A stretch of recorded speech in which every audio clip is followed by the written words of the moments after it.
Kasdienės mūsų duonos duok mums šiandien, prašome maldoj, Tėve mūsų maldoje. Bet ką tai reiškia žmogui, kuris miršta iš bado? Kodėl vieni turi perteklio, kiti net trupinio? Kur tada yra Dievas, aš save klausiu? Ar jis tylus, ar bejėgis? O gal tai mes esame atsakingi? Mes, kurie nedalyjame, o dar ir atimame per neteisingas algas, išnaudojimą, abejingumą. Dievas duoda, bet per žmogų. Tai mes turime dalytis materialią duoną. Tačiau ši malda kalba ir apie kitą alkį.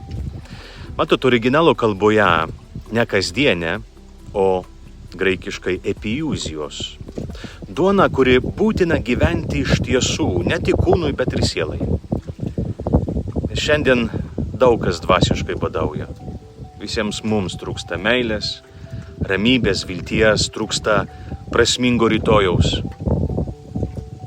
Dievas duoda mums save kaip duoną, kaip dvasinę duoną, Eucharistijoje, žodyje, maldoje.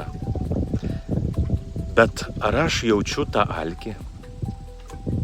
O gal sergu dvasinę anoreksiją? Kai siela silpsta, bet aš jau nebejaučiu bado, nes prie to bado pripratau. Ar leidžiu Dievui mane pamaitinti? Ne rytoj, ne per šventės. Šiandien tos dangiškosios duonos, tikrojo maisto, Viešpatie duok mums šiandien. Geros dienos jums visiems.